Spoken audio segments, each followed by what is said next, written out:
എൻസൈക്ലോമിക്സിന്റെ പുതിയൊരു വീഡിയോയിലേക്ക് നിങ്ങൾക്ക് ഏവർക്കും സ്വാഗതം. ഈ വീഡിയോയിലൂടെ നിങ്ങളുമായി ഷെയർ ചെയ്യുന്നത് പ്രധാനമായിട്ടും കേരള സർക്കാർ ജീവനക്കാരെ സംബന്ധിച്ച് നിർണായകപരമായിട്ടുള്ള തീരുമാനങ്ങളാണ് ഈ ദിവസങ്ങളിൽ വന്നിട്ടുള്ളത്.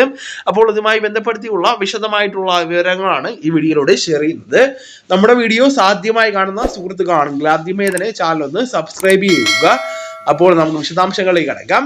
സംസ്ഥാന സർക്കാർ ജീവനക്കാരുടെ പ്രവൃത്തി ദിനങ്ങൾ ആഴ്ചയിൽ 5 എണ്ണമായിട്ട് കുറയ്ക്കുന്നതിനുള്ള സുപ്രധാനപരമായിട്ടുള്ള തീരുമാനം സർക്കാർ പരിഗണനയിലാണ്. ഇതുമായി ബന്ധപ്പെടുത്തിയുള്ള ചില പ്രധാനപ്പെട്ട കാര്യങ്ങൾ നമുക്ക് പരിശോധിക്കാം.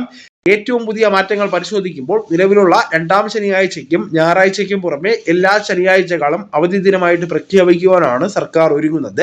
ഇതോടൊപ്പം തന്നെ ആഴ്ചയിലെ പ്രവൃത്തി ദിനങ്ങൾ 5 എണ്ണമായിട്ട് ചുരുങ്ങുന്നതാണ്. ജോലി സമയത്തിലെ മാറ്റങ്ങൾ പരിശോധിക്കുമ്പോൾ ശനിയാഴ്ച അവധി നൽകുന്നത് മൂലമുണ്ടാകുന്ന പ്രവൃത്തി സമയ നഷ്ടം പ്രധാനമായിട്ടും പരിഹരിക്കുവാൻ താഴെ പറയുന്ന നിർദ്ദേശങ്ങൾ പരിഗണിക്കുന്നതാണ്. ദിവസേനയുള്ള ജോലി സമയം വർദ്ധിപ്പിക്കുന്നതാണ്. രാവിലെ 9 മണി മുതൽ വൈകുന്നേരം 5:30 മണി വരെ ആക്കുവാൻ സാധ്യത ഉണ്ടായിരിക്കുന്നതാണ്. നിലവിലുള്ള 20 കാഷ്വൽ ലീവുകൾ 15 എണ്ണമായിട്ട് കുറയ്ക്കുവാൻ സാധ്യതയുണ്ട്. ആർജിത അവധി 33 എണ്ണത്തിൽ നിന്ന് 30 എണ്ണമായിട്ട് കുറയ്ക്കുന്നതാണ്. നിലവിലെ സ്ഥിതി പരിശോധിക്കുമ്പോൾ പ്രധാനമായിട്ടും ചീഫ് സെക്രട്ടറി ഇത് സംബന്ധിച്ചുള്ള ശുപാർശ സർക്കാരിന് കൈമാറിയിട്ടുണ്ട്. തെരഞ്ഞെടുപ്പ് പ്രഖ്യാപനത്തിന് മുൻപായിട്ട് ഇത് സംബന്ധിച്ച് ഔദ്യോഗികപരമായിട്ടുള്ള ഉത്തരവ് പുറത്തിറങ്ങുവാനാണ് സാധ്യതയുള്ളത്. ഭരണ പ്രതിപക്ഷ സർവീസ് സംഘടനകൾ ഈ നിർദ്ദേശത്തെ തത്വത്തിൽ അംഗീകരിച്ചിട്ടുണ്ട്.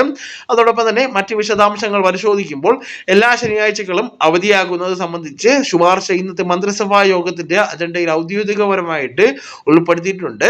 തിരഞ്ഞെടുപ്പ് വിജ്ഞാപനം വരാനിരിക്കുന്ന സാഹചര്യത്തിൽ പെരുമാറ്റച്ചട്ടം നിലവിൽ വരുന്നതിന് മുൻപുള്ള സർക്കാരിന്റെ അവസാനത്തെ സുപ്രധാനപരമായിട്ടുള്ള തീരുമാനങ്ങളിലൊന്നായിട്ടായിരിക്കും ഈ ഒരു തീരുമാനം നടപ്പിലാക്കുന്നത്. അതോടൊപ്പം തന്നെ ശനിയാഴ്ച അവധി നൽകുന്നതിന് പകരമായിട്ട് ദിവസേനയുള്ള ജോലി സമയം വർദ്ധിപ്പിക്കുവാനും അവധി ദിവസങ്ങൾ കുറയ്ക്കുവാനും പൊതുഭരണ സെക്രട്ടറി നൽകിയ ശുപാർശകളാണ് മന്ത്രിസഭ പരിഗണിക്കുന്നത്. അപ്പോൾ ഈ വിവരങ്ങൾ നിങ്ങളുടെ സുഹൃത്തുക്കളിലേക്കും മറ്റ് ഗ്രൂപ്പുകളിലേക്കും കൂടെ ഷെയർ ചെയ്യുക. നമുക്ക് തുടർന്നും വിജ്ഞാനപരമായിട്ടുള്ള മറ്റ് വീഡിയോസും ആനുകാലിക വിവരങ്ങളുമായിട്ട് വീണ്ടും കാണാം. അതുവരെ ഗുഡ് ബൈ.